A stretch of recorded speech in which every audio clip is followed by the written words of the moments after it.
In this video, we're going to take a quick look at parallel and perpendicular lines. Parallel lines are lines like these that do not intersect. If you extend these forever in both directions, they will never cross paths. The most common example of parallel lines would be railroad tracks, right? So if you think about this line going forever and this line going forever, they're going to match each other and never cross because this guy's slope is the same as this one. So parallel lines always have the same slope. Perpendicular lines look like this. They do intersect. In fact, they intersect always at a 90-degree or a right angle. Their slopes are opposite reciprocals of each other.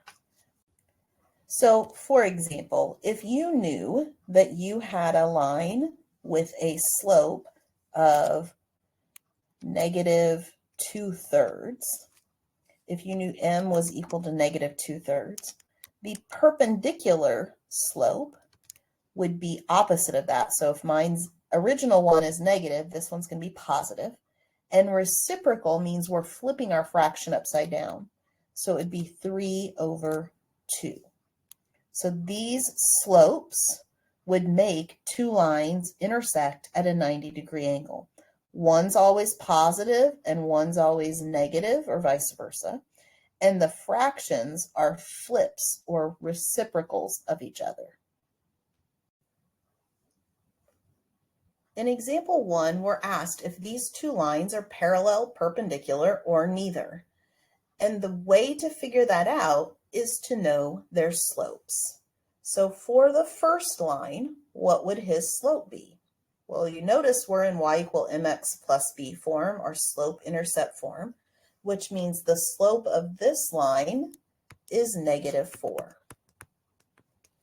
The second line, his slope is 4. So are those lines parallel, perpendicular, or neither? Well, to be parallel, they would have to be the same, and they're not. One of them is negative and the other one is positive. So these lines are not parallel. Are they perpendicular? To be perpendicular, they have to be opposites of each other, which means one's negative and one's positive. That seems to work. But they also have to be reciprocals. The reciprocal of 4, or 4/1, would be 1/4, and that's not the case here. So that tells me these guys are neither parallel or perpendicular. You don't have to actually graph them to see it. We just need to know their slopes. Well, let's try example 2. The problem with example 2 is these guys are not in slope-intercept form. So just by looking at them, I don't know what the slope is. So what we're going to do first is rearrange them each so that they're in slope-intercept form. So let's take this first one, 3x minus 2y = 12, and get it set up into y = mx plus b, or slope-intercept form.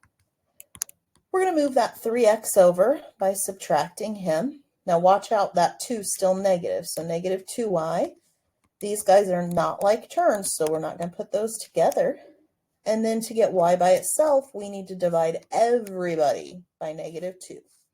So this is going to be y equals, now when we divide by -2, a negative over a negative is going to turn that to a positive 3/2 in front of our x.